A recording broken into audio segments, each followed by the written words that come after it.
Hi, this is Pat McDonald, your host for Vote for Vermont, where our tagline is listening beyond the soundboards. Joining me in studio today is Ben Kinsley, my co-host. Ben, how are you? I am good, thanks, Pat. It's been a while. It's been a little while since we've been here in person. Yeah. That's right, but it's in our blood. We can do this. I think so. And our guest this evening is Matt Cota, who is the owner of Meadow Hills Consulting. And welcome. Thank you for having me. Yeah, this is a great topic. We've had Matt on more than once. You're probably one of our more frequent flyers here. He's becoming a regular. Yeah, because we're talking about the clean heat standards in Vermont, and they're forever changing and getting people all worried about what's coming. I just saw something on, I was going to print it out for you on my cell phone. Somebody just went on and on about the bill and what is happening, and I thought, whoa. This is a I need to consult Matt. Yeah, exactly. This is a very appropriate topic. So let's talk a little bit about yourself and Meadow Hills and who are all the folks you represent. Sure. Well, yeah, there is a lot of confusion because it's so complex. Right. But hopefully this show and other opportunities will be able to distill exactly what it is and what it isn't. I own a consulting firm called Meadow Hill. I work for a number of different entities in the energy and transportation space, but I also serve as an appointee of the Speaker of the House on the Vermont Climate Council. Right. And the Public Utility Commission has also appointed me to the Clean Heat Technical Advisory Group and the Equity Advisory Group. So I've spent the better part of the last 18 months since the bill became law providing regulatory assistance to fuel companies and heating contractors that are now potentially regulated under this new law. It also providing assistance to the regulators, the Public Utility Commission and the Climate Council, which came up with this idea about 4 years ago, shortly after the Global Warming Solutions Act was passed. And the big idea, of course, is how can we reduce greenhouse gas emissions, the stuff that comes out of the smokestack and the chimney when it comes to heating. And what we found is there's a variety of ways that can happen. Through biofuels, through wood heat, through better insulation, and through more electric heat, through electric cold climate heat pumps. And that's what we've studied for the last 18 months. The package will be delivered to the new legislature on January 15th, describing how this regulation will happen. And like many things in life, anything is possible with an endless supply of money. So he says. Yes. With an endless supply of money. You put billions of dollars. If you have access to billions of dollars, we can do just about anything. The question is where do those billions of dollars come from? And that's where this process is really broken down. Not that it's not a good idea to be more energy efficient, to use more renewable fuels, but the fact of the matter is according to the analysis, it's going to cost about $10 billion over the next 25 years in order to incentivize the things that the law calls for in order to get people to use less fossil fuel when heating their homes. Now, that's a lot of money. And if we had a $10 billion in the bank account, you could have a reasonable argument about whether that is the correct use of that money. But we don't have $10 billion in the bank account. We're going to find it, and the only way they've come up to find it is tax existing users of those fossil fuels. And that's where this whole process is going to break down on January 15th. The report's going to be delivered. The new legislature is going to look at it and say, well, how much is this going to increase the cost of heating oil and propane?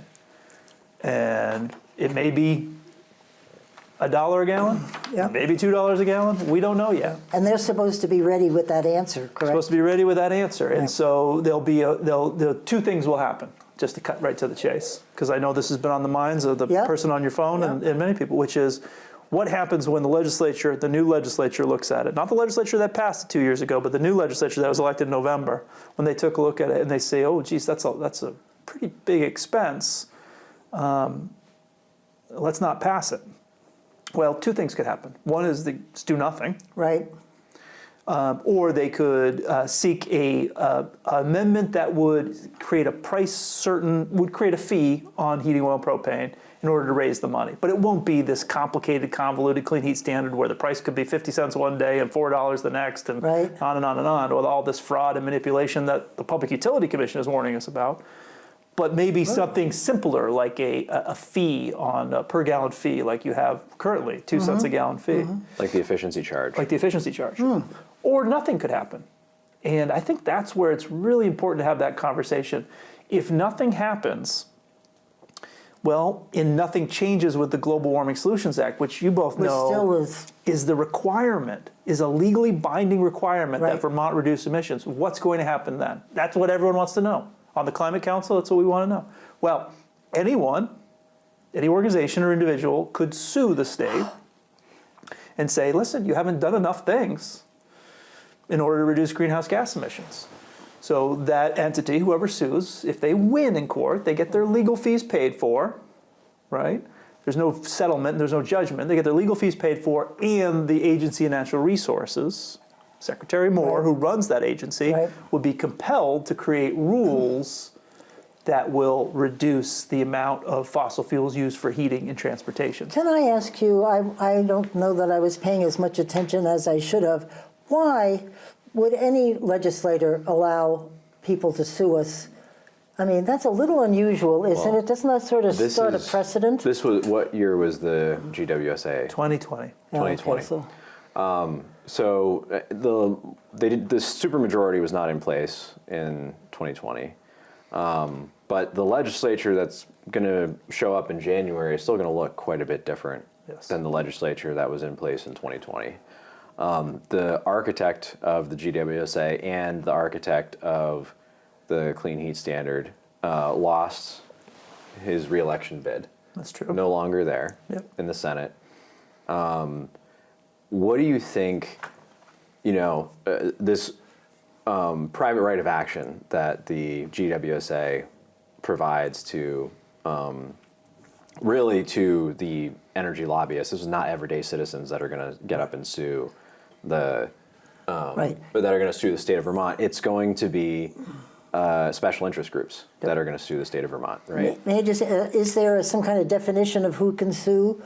You don't have to. Anybody. So you could do it. I could do it. I may not, because I don't have the money. But that's what I'm saying, is that a normal person, good grief, a normal person is not going to sue the state of Vermont under most circumstances. It's going to be a special interest group or a advocacy group or a energy company who wants to force consumers to use more of their product, right? Those are the groups that are going to sue. It's not going to be individual citizens, and that is a dangerous thing when you have groups that can sue to basically manipulate the regulators, right? There's already a lawsuit pending or in place now, isn't there? There's one that's being threatened, or they actually filed. They filed.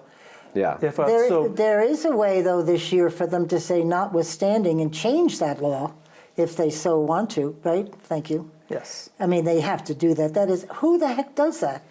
What state allows people to sue them for that? Well, I would right, also, but I don't see it. Yes, it's very problematic because the groups that are likely to sue are groups that want to change the regulatory environment. They're not necessarily seeking to protect the state or consumers from a certain thing. They're trying to change consumer behavior to advance their own agenda, and that is problematic. I also think that when you start looking at what the goals of the GWSA are, right? And I heard this on VPR today. The GWSA is supposed to codify the Paris Accords for Vermont. It's supposed to be our commitment to the Paris Accords. That's right. The GWSA goes way farther than the Paris Accords. The targets are not the same. The Paris Accords say we need to be at net zero by 2050. Right? That's what the Paris Accord said. The GWSA, that's not the target. The target is zero emissions by 2050, not net zero, zero. And that's a very different target because we could get to net zero by the end of the decade. Because there's three different targets, which is important because 2050 we all might think, well, that's tomorrow's problem. Right. But we actually have a tomorrow problem, which is January 1 of 2025. Right. Yes. That is in, I don't know when this is going to air, but we're talking weeks away from the first mandate hitting, which says that we have to have 26% our emissions levels have to be 26% below where they were 20 years ago in 2005, and they're not there. No. So if a judge says, yeah, you're not there and you didn't do enough to meet it, then they could force regulatory action, which could lead to all sorts of things that will be very challenging to implement and very difficult and very harmful. But here's the point that I've made, but I really feel it's important. Ben and you have been involved in efforts to recognize that we have a real housing crisis, that we have a crisis in our trades, that we need more people to move to Vermont, more young people to move to Vermont. We need our schools we're losing kids, we're losing tradespeople, and we don't have enough housing, right? Right. But what does the Global Warming Solution Act do at its core? It fixes the denominator, meaning we have to reduce our emissions below a level that was in 2020 next year below 2005, and then by the end of the decade below 1990 levels. I don't know what you were doing in 1990 or you were doing in 1990. I was in high school. I can't even remember. I was not driving a car. But the reality is that if we add more housing, if we add more people, things that almost all of us agree needs to happen because we're an aging population with not enough young people and cost of housing is skyrocketing. We need more taxpayers, not more taxes. I know you all agree with that. Yeah. But if you are stuck by this legally binding denominator that says you cannot add more emissions below what you had in 1990, you are in effect limiting growth. Because if you add more people, if you add more homes, you're adding more cars, you're adding more carbon. And up it goes. And there's some positive impacts, I believe, of lowering the cost of housing, increasing the supply, increasing the number of opportunities for young people to live here, to work here. But let's face it, you add people, you add construction, you add cars, you add carbon. And if we are legally binding to meet 1990 levels by the end of the decade, you are in fact saying we want Vermont to stay exactly as it is. In fact, we want it to shrink. And that's the opposite of what we should be supporting. And isn't there a time to stop this? I mean, I know Governor, oh my God, I just told him that Governor, Phil Scott. Yeah. My mind just went blank, sorry, Governor. But he just said that we're not going to be able to make that 25 deadline, didn't he? I thought I read something, and he's worried about us meeting that goal. So isn't there a way this legislature could bail us out of this? Not by January, probably. No. Because the big thing that we haven't talked specific about, but the new legislature has kind of shifted. It's not the supermajority anymore. We could actually, if we band together, could override a veto and could have a little more influence, for those of us who are a little concerned about this, that maybe we could make a difference, could we not? Yeah. Well, but there's another, so say there's a lawsuit. Say the plaintiffs are successful. They collect their attorney's fees and a Superior Court judge rules in their favor, and the Attorney General for Vermont loses the case, and it goes in front of the Agency of Natural Resources, and they're compelled by a court in order to introduce rules. Wow. What would those rules be? Yeah. Well, would they be a ban on installing new oil and gas equipment in your home? Is that legal? Could they be a ban on combustion engine vehicles in Vermont, the sales? We already have a regulation in place. It's called the Advanced Clean Car Standard.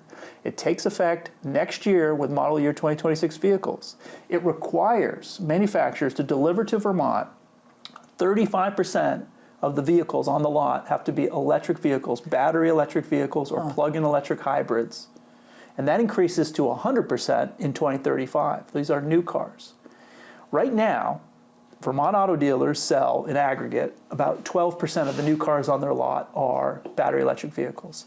In the next 12, 13 months, that requirement is going to have to go up by 20%, from 12%, 13%, all the way up to 35%. It's just not going to happen. What happens if they don't do that? Well, the manufacturers are on the hook for paying a fee, a fine, or a credit. Where would they get credits? They could purchase them from vehicle manufacturers who produce more electric vehicles than combustion engine vehicles. What company is that? You guessed it, Tesla. Tesla. The richest man in the world just gets a little bit richer off the backs of Vermonters. Right. Wow. Now, that shouldn't happen, but many of the manufacturers will say, well, we're not going to buy credits. Well, what's their solution? Then we're not going to pay fees or fines. What's their solution? Lower the denominator. In other words, right now, if there's 1,000 cars that are being sold of whatever manufacturer, and 100 of them are electric, well, that's 10%, right? All they have to do is lower the number of combustion engine vehicles, and they can raise, and if they keep selling 100, they can get to 35% and not pay any. What does that mean for them? It means they don't pay any fees or fines. What does that mean for the dealer? They have less inventory to sell. What does that mean for the consumer? They have less choice. Right. Unless they cross the skinny little ditch we call the Connecticut River and go to a car lot there and register it in Vermont. This is not good, Matt. No. Well, and the other thing too that increasing the or decreasing the inventory also does is it increases costs. Yeah. The prices are going to go up. When somewhere we're inventory goes paying down. for this somehow.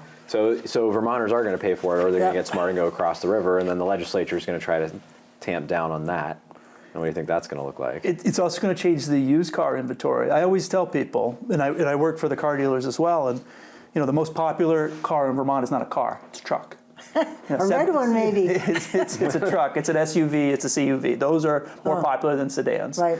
Also, more popular than new cars is used cars. We sell twice as many used cars every year than we sell new cars. And a car has multiple lives, right? You buy it new, then it's sold to the next owner. It usually goes to 3 owners, and then it's retired.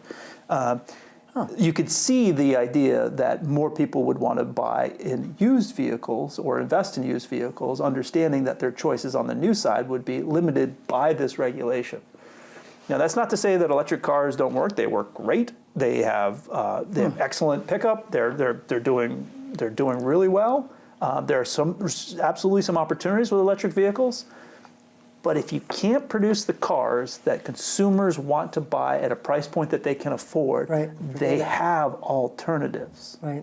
So it is a mandate as such, but there are, like many things, there are ways that consumers, smart consumers, and I like to think Vermonters are smart consumers, can figure out a way to get what they want. You could figure out a way to get that red truck. Thank you. In the years ahead. But what's harmed in the balance? Well, think about the purchase and use tax. People think about the purchase and use tax. That's the tax you pay, as you know, as a former DMV commissioner, on every vehicle that you sell. Well, 1/3 of the purchase and use tax on vehicles goes to what? The education fund. Right. So if you're buying Which isn't going down that anytime. red truck in How much am I paying for our kiddies? in New Hampshire instead of Vermont, that sales tax is not going into the education fund. Vermont car dealers collect $100 million in purchase and use tax funds every year. And if they sell fewer cars, that means they are collecting less money that is paying for, yes, DMV transportation, but also 1/3, which goes to the ed fund. Have we figured out yet how to tax these cars, electric cars, when they're being charged up? That's That's a really good point. So I think we had this conversation before. Yeah, right. We haven't figured out how to get so we pay 32 cents a gallon on gasoline in Vermont. Right. That goes to Vermont's transportation fund. We also pay 18 cents to the federal government. So about 50 cents to every gallon is just straight tax. Right. Paying for roads. Obviously, you charge an electric vehicle, you're not paying that. So you're using the roads just like gasoline users, but you're not paying your fair share. So there was a bill that became law this year that said, no, electric vehicles should pay their fair share. So in fact, your registration fees, rather than paying $89 as you do for a regular vehicle, that's double now. But here's the catch. The money's not going to the roads. The money is going into a fund that pays for electric vehicle infrastructure. So rather than using the money to help pave the roads and fix the bridges, it's going to pay for more electric vehicle charging stations. While our roads and bridges are falling apart. So that will help that, but eventually, they hope to replace that fee at registration with a vehicle miles tax. So when you register your vehicle, you report your miles, or you inspect your vehicle, you report your miles. You use that as a way to then pay a fee. The problem with that, of course, is you're not collecting that on people that don't register their vehicles in Vermont. People from Canada, people from Massachusetts, people from New York. They're not paying that. Pass-throughs here. Yeah, but you're not necessarily capturing the fuel tax revenue either. If they happen to yeah, if they fill up in Quebec before they come down here, right, sure. It'll fill up in New York, but Well, you can't help that, I don't think. yeah, and that's the cross-border problems we always Yeah, have. Like right. if you're coming from New Hampshire, you fill up there because Yeah. you're saving Cheaper, a couple cents right. a gallon. But in New More York, than a you're couple coming. cents. Yeah, but, But I just did that last Yeah. week. But and if it you're was the more than a Bennington couple cents. Albany route, you might find a better tax rate Yeah. in Bennington than you do in Albany. Yeah, that's true. So something I want to touch on, you talked about the deadline that's coming up in January for the GWSA, Yep. Global Warming Solutions Act. I think that's the one that the pending lawsuit is in regards to. Is that correct? Yeah. So the Conservation Law Foundation has sued the Secretary of the Agency of Natural Resources, arguing that not enough has been done, not enough public meetings have been held, not enough work has been done in anticipation of meeting that deadline. But the deadline hasn't happened yet. So I'm not sure, I'm not a lawyer, I'm not sure how a judge will rule that, but you could anticipate a second lawsuit filed by Somebody.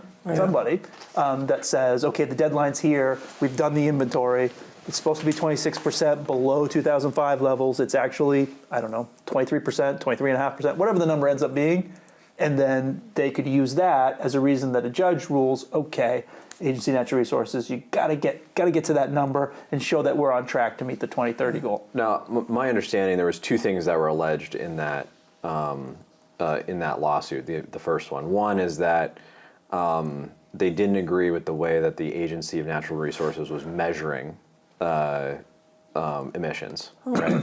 Because I think by the ANR's measurements, we've already hit those targets. So I think that was the first part of the lawsuit, was that they were questioning the methodology of the measurement that ANR is using. And then the second piece was that we were going to hit those targets by happenstance, not because of what the state regulators had done. And that was the part where you haven't done enough to actually hit this number. You just happened to hit this number by dumb luck, I think, was my understanding. Yeah, again, I'm not a lawyer. I'm not quite sure how that's all going to be sorted out. But the reality is when you're counting greenhouse gas emissions, it's not like counting coffee beans, right? I mean, this is stuff that went into the air that you're going backwards and trying to make an assessment. And every different source of greenhouse gas emissions has a different counting methodology. So, for instance, we know on the 25th of the month how many gallons of gasoline were purchased in Vermont, because that's collected by the Department of Motor Vehicles and issued very publicly. Heating oil and propane is a little bit different. Natural gas is a little bit different. Emissions from farm equipment or off-road equipment, that's a little bit different counting methodology.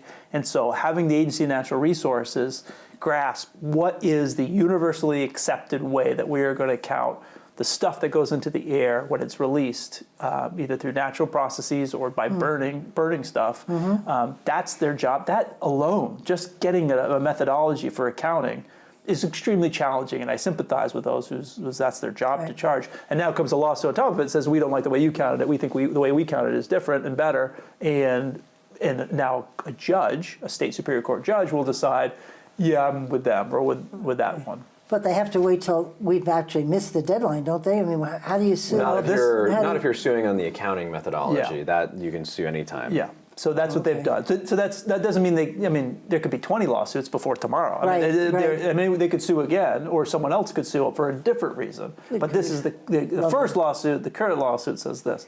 You know how I found out about the lawsuit? How? This isn't good. I got a press release. Did you really? A fundraising letter. A fundraising From CLF? letter. Yeah. Yeah. Oh, they wanted money to pursue this? Yeah. Yeah. And did you write back? I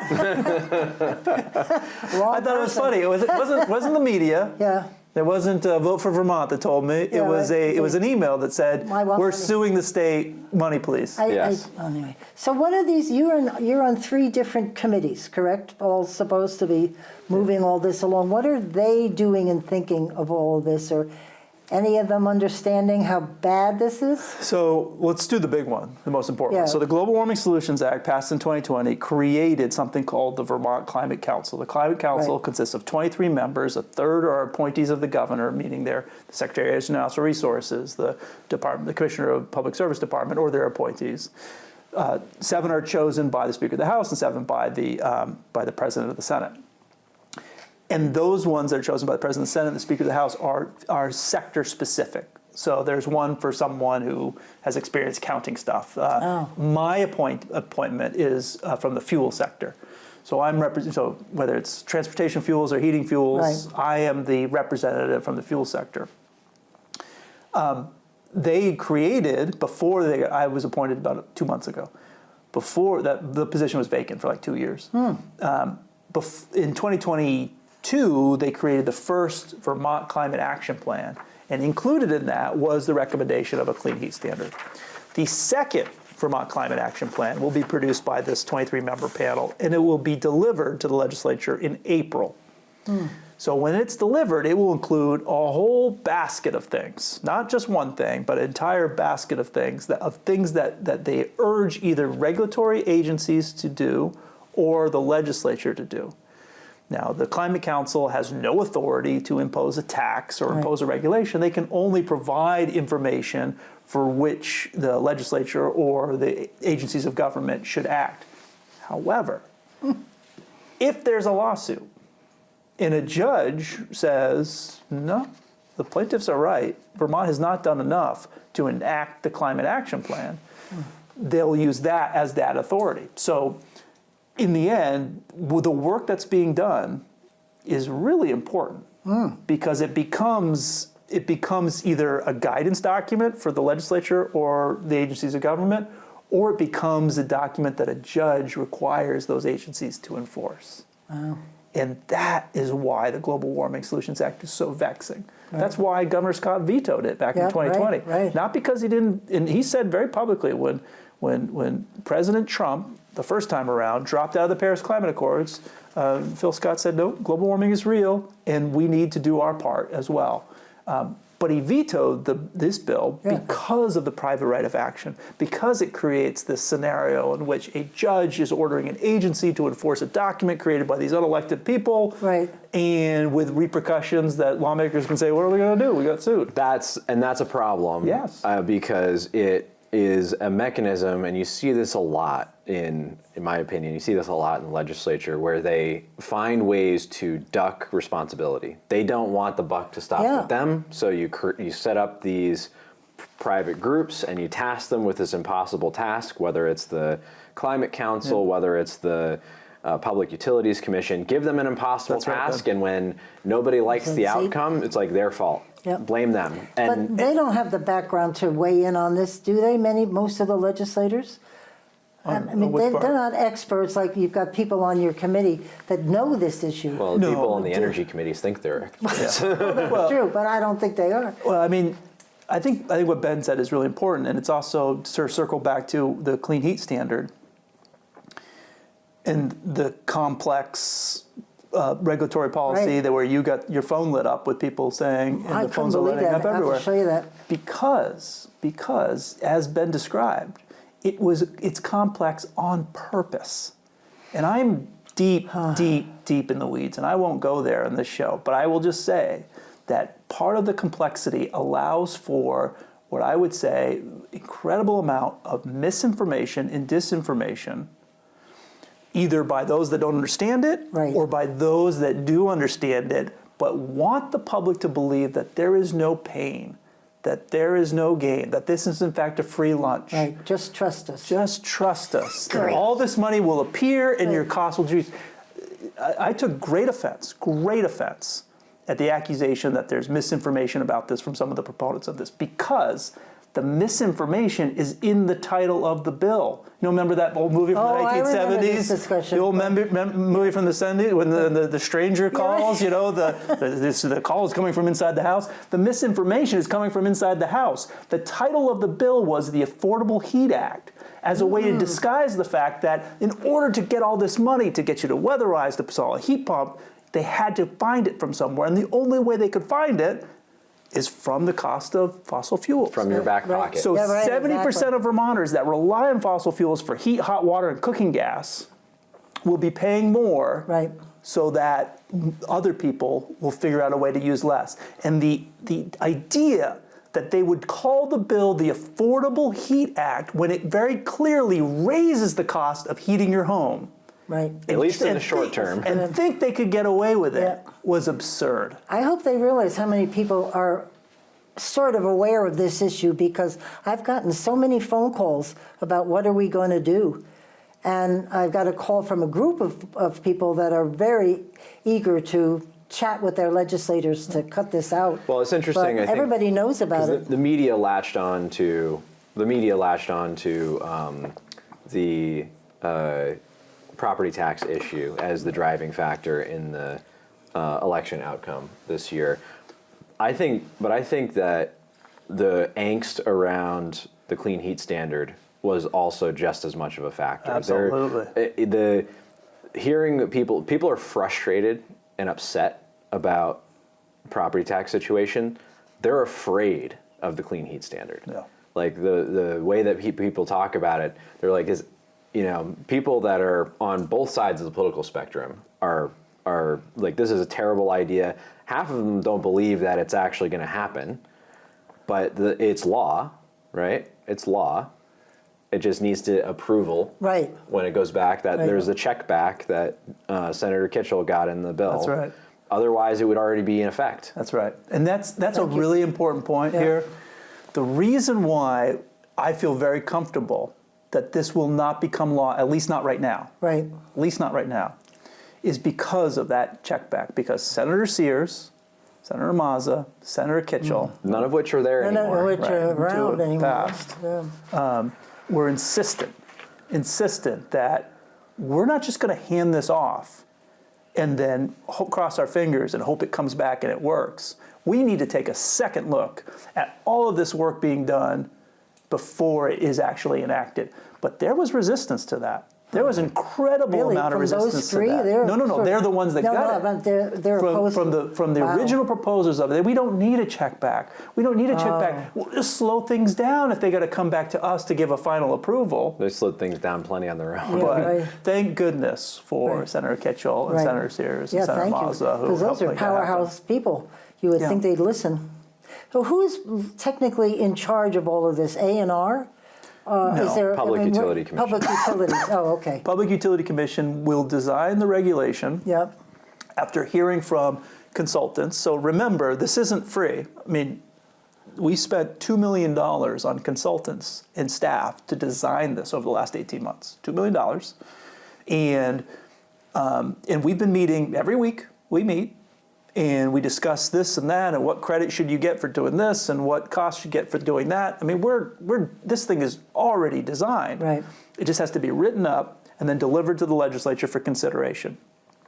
But keep in mind what the top line concerns of the Public Utility Commission, who is tasked by law to do this. Right. It's not like they said, I guess I'll do their that. idea. Right. They have to do this. And their top line consideration in their status report that they issued last month is really telling. And I know Ben has read this because we've talked about it. But it said, this program is prone for fraud and market manipulation. Wonderful. Yep. And they've said that. Well, They said that, PUC. yes. And so they're basically saying, we know we have to do it, and we're going to do it. But Vermont can't do this on its own. wow. And it's prone for fraud. And it was a bit of it. It's a bit like that old Greek mythology, Cassandra. The ability to tell the future, but no one believes you. We were saying this, and I wasn't the only one, but I know Ben was with me, saying this. Like, this is going to happen. You're going to design this policy, and it's going to create loopholes that are so big that a fuel truck could drive through. And they will. They see it. Yeah. Yeah. Now at least the PUC sees it, which is Right. heartening, and hopefully the legislature will see it and design something that's rational. Not something that is literally the misinformation is in the name. The caller is coming from inside the house.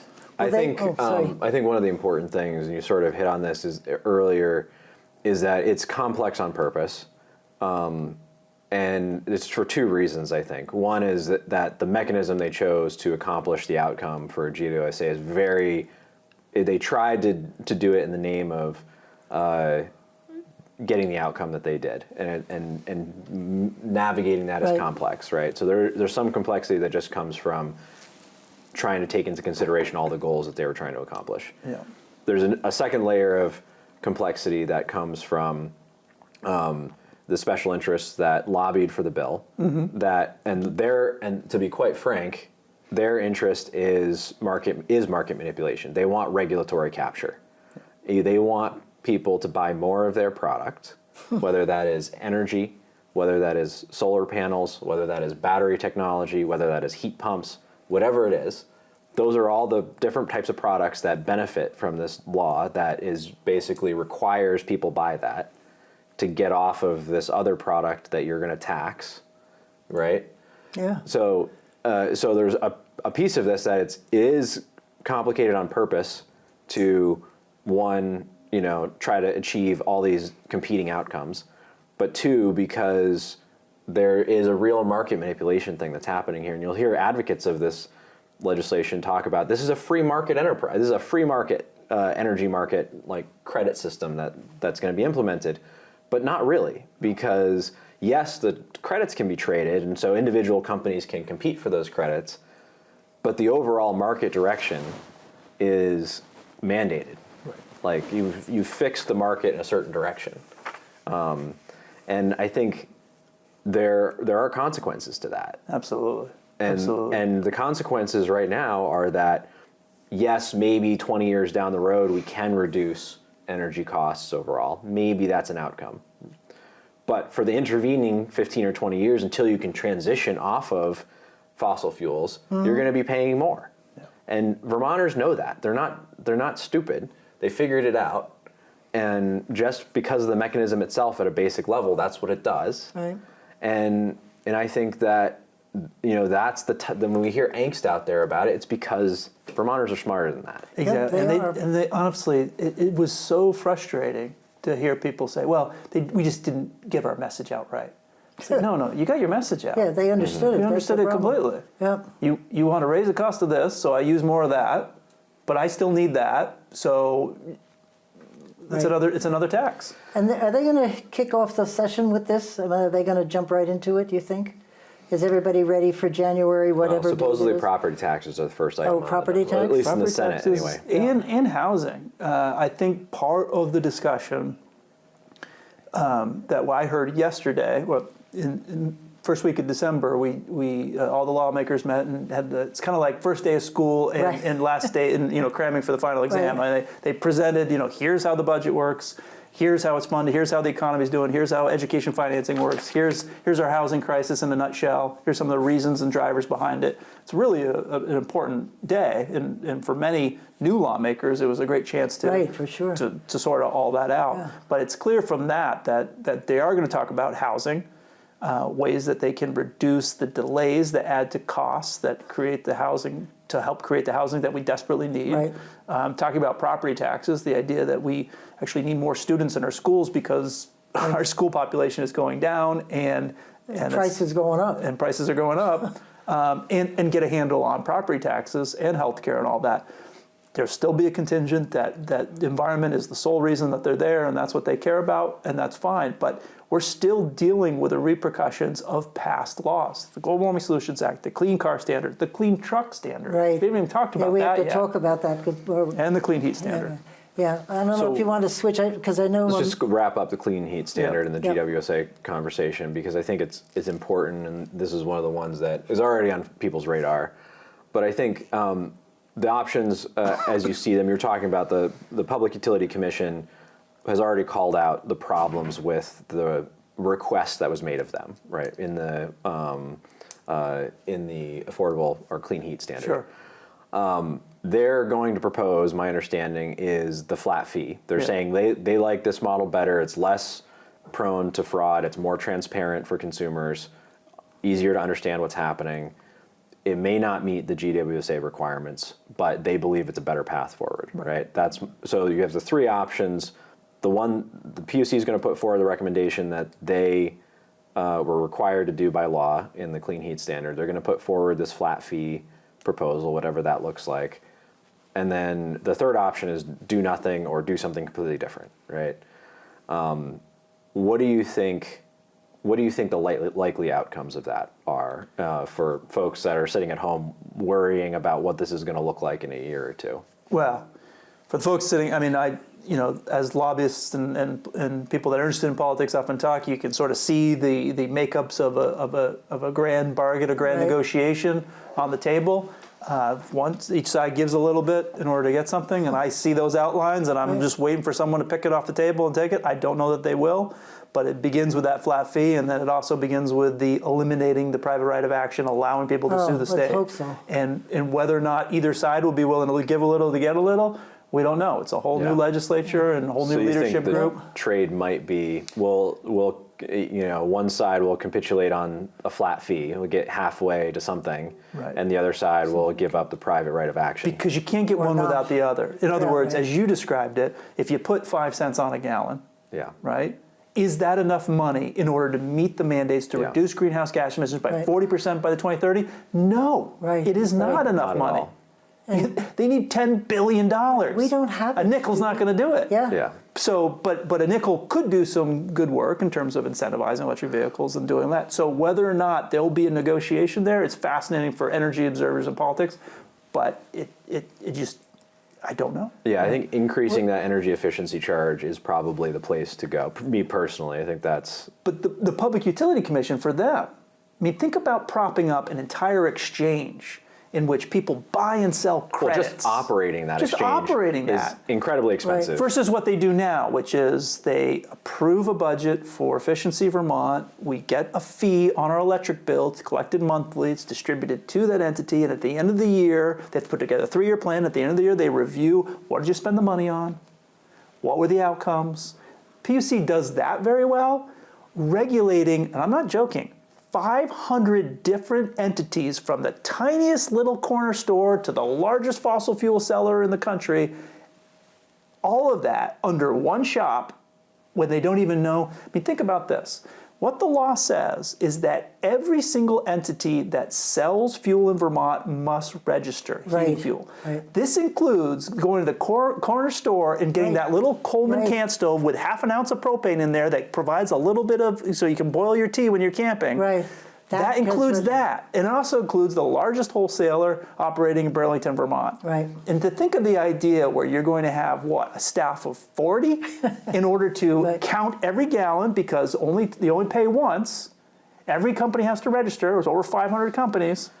When they register, they have to track that carbon molecule from the moment it crosses into Vermont to when it's sold, and then sold again, and then sold again. And then after they accomplish all of that, within 45 days, then they'll assess which of those sellers along that pathway is responsible for producing these credits. I'm already confusing you, and trust me, everyone else is confused as well. And this is why the PUC said it's unworkable. Yes, and it's prone for fraud and manipulation. And so we were required to register on January 31st. That didn't happen. So then they moved it to February 28th. That didn't happen. So then they moved it to October 31st. And by my count, by publicly available lists, there's maybe about 30% compliant. Wow. Yeah.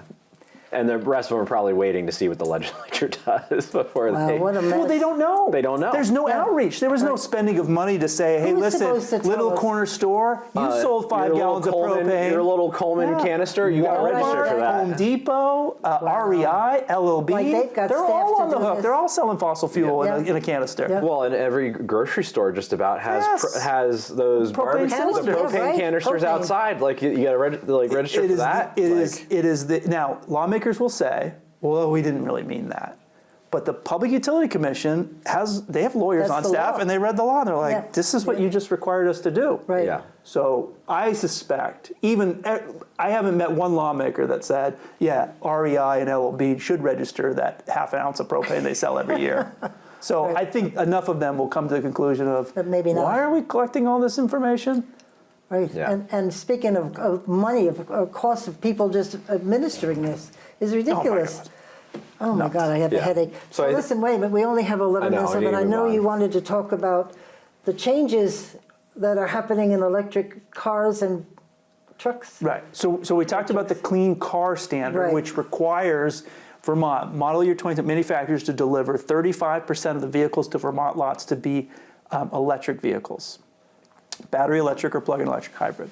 And that's often talked about because, we sell 100,000 cars a year. And in Vermont, and we register in Vermont, and what's happening with there, what's happening with the market. There's all these different models, and which manufacturer is able to meet that mandate, which is not, how that will all shake out. But silently in the background is another regulation called the Advanced Clean Truck Regulation. So in your years from being DMV commissioner, you know that you have pleasure cars, and then you have work trucks. Right. So class 3 to class 8. Class 8 being the 18-wheeler tractor trailers that's hauling things, but all the way down to the utility trucks or the box trucks or anything that's, even the Ford F-350, some of these larger dual-wheel vehicles, garbage trucks, you name it. These are tools. They're not toys. I mean, I would argue my car is a tool as well, but they're not like your red truck. Red, yes, These are tools used by people in order to get milk from the farm to the creamery, to get logs out of the woods into the lumber yard, to get fuel, heating fuel and gasoline from the terminal to the home. They're also facing similar requirements for battery electric vehicles. So they're less severe at the front end, but by 2030, in 5 years, the law says that, the regulation, which has the force of law, says that that Vermont manufacturers of trucks will deliver for sale in Vermont 50% by the end of the decade will be battery electric vehicles. And this was through LCAR? This is through the Legislative Committee. So the Global Warming Solutions passed. Right. The climate action was approved. In the climate action plan, it was let's do what California is doing and require, join the CARB standard and require these advanced clean car and clean truck standards. So what is happening? So for the trucking companies, the manufacturers who are responsible for this, they are essentially telling their customers, listen, you got to buy an electric vehicle for every 50-50 here for every, this is coming. Right. And for the people that, again, these aren't toys, these are tools, and they need them. Right. Some of them work 20 hours a week, different drivers, same truck. Right. What they're finding is that they're having to, because it affects how they're registering, they're buying used vehicles. Guess what used trucks are? More polluting than new diesel trucks. Sure, right. The other effect is the other loophole that's as big as a Mack truck, which is if you are registered, if you're domiciled in New Hampshire, which has no such rule, and you just swap green plates for white plates. There Again, you go. your ed fund, your taxes. Down it goes. Wow. And more importantly, well, I mean, that's very important, but of equal importance, you are not solving climate change when one is swapping a green plate for a white plate. Right. No, you're not. At all. Nope. And that's one of the interesting things, that's sort of hanging over this whole discussion, is that, carbon emissions don't honor borders. Right. It doesn't matter if that gallon of fuel is burned in Vermont or if it's burned in Russia or India or somewhere else, China. Doesn't matter.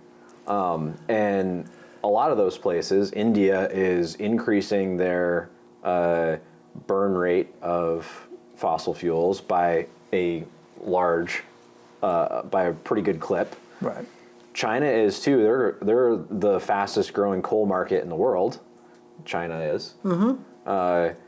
And so is Africa. Africa is burning a ton of coal. So we're doing everything we can here to try to wean ourselves off of fuel sources that are even cleaner than that, and yet they're burning those fuels that are worse, more polluting in other parts of the world. What are we actually gaining? We're not. Because the carbon doesn't care where it's released from. No, and we are so tiny, it's a joke, I'm sorry. If we did absolutely everything we could to address this issue, we wouldn't move the needle 1 inch. Yeah. Because we're so tiny. Well, and we're again, killing ourselves this goes here. back to Vermonters are smart.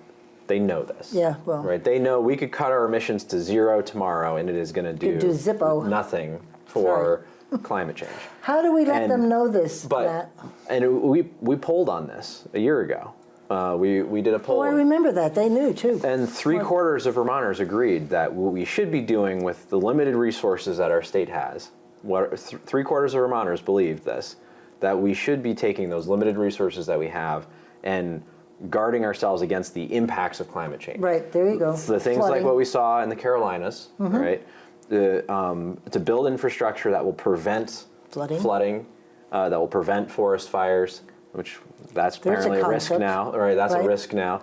That addresses our water issues, our runoff issues. It's incredible to me that we are literally trashing our waterways. At the same time, we're trying to pass a $10 billion spending initiative.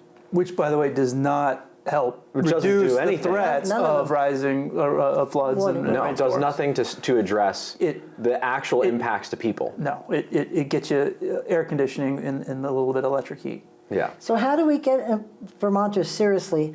I don't know whether it's through your organization or we can help. How do we get this information out to them? Not the misinformation, the information, so maybe they can turn around and make something happen. Yeah, I would say this, with all seriousness, climate change is real. We see its effects. We understand there's limited amounts of what we can do, but the other side will say, well, we have to do something.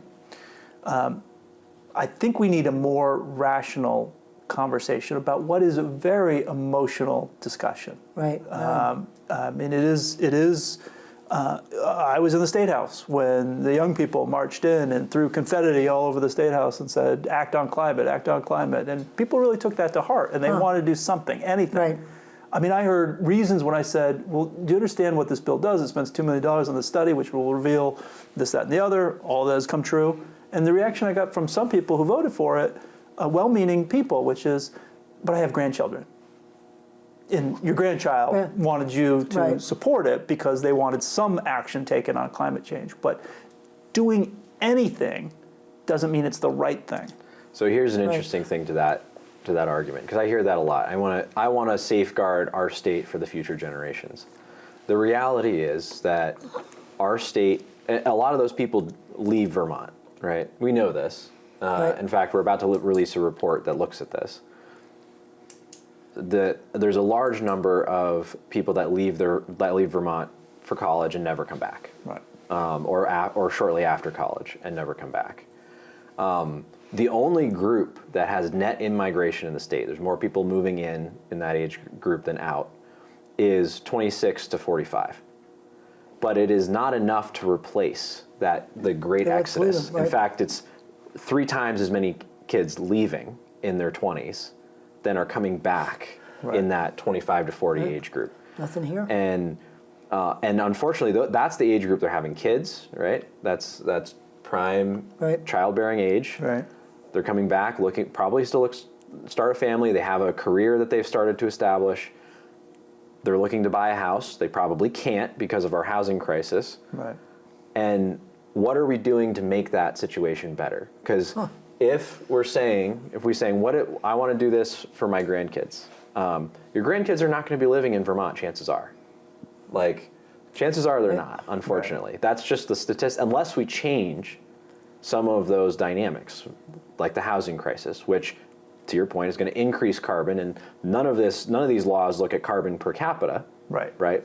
It's flat. It's a 1990 number. It's a 1990 number. So, unless we address some of those demographic challenges, your grandkids are not going to be in the state. They're going to be somewhere else. And statistically, they'll probably be in Texas or Florida, because that's where everyone's moving. We need to be realistic, to your point, in finding things that do move the needle, but do so in a responsible and realistic way. Well, I think your discussion about spending the money on flood issues and infrastructure, I think everybody in Vermont would approve of that. And by the way, and would get that, because they're sick of this. The resources that we have for those types of projects are dwindling, and in part because the incoming administration at the federal level is probably going to be less interested in writing blanket checks for climate initiatives. And the reason why, Pat brings a really good point, but be supportive of it, because you actually see it in action. I like it. We pay 50 cents a gallon on gasoline and diesel fuel, but you know what we see? We see people paving the roads, and we understand that is the amount of money we must pay the government to ensure that I have a road to drive on. Building a flood control dam. But if you're putting 50 cents and somebody in Chittenden County is getting $1,000 off of electric air conditioner, I mean, that doesn't feel right. No, right. But if you knew that the money was being invested in your downtowns to Yep. make them more resilient, to ensure that our historical settlement patterns are being revised to Yep. reflect the realities of our lived environment, well, I do think more people would support If you that were idea. busy mucking out mud in Barry, Yeah. you go, that's a good idea. If But I haven't they're- seen them doing too much of anything, and we should be doing it quickly. Yeah. Well, and that's the problem is like we could be directing all this effort at solving some of those problems Yeah. so that your friend's basement doesn't flood Right, next exactly. time. Yeah. They would jump at that, and they would love that. And to give a pitch for the bureaucracy, I mean, the Agency of Natural Resources does many things. Right. And one of the most important things they do, in my opinion, is trying to make sure that those types of natural disasters, that people are prepared and ready for Right. it, you know, dealing with water and, Right. and all that. But if you're spending all your time counting coffee beans about where these greenhouse gas emissions are, because you've got to meet this mandate, because you're getting sued by an entity that's going to come after you, what are we doing here? Yeah. We have run out of time, gentlemen. I thank you both very much. Matt, Thank you. anything we can do going forward, let us know. I appreciate it. Because we can get the word out somehow. Because this is scary. It really is. Thank you for joining us. Nice to see you. Nice to see you. Thank you for tuning in. This is quite the topic, so stay tuned. This is Pat McDonald and Ben Kinsley, your hosts for Vote for Vermont, where our tagline is listening beyond the sound bites. Thank you, Matt. Thank you.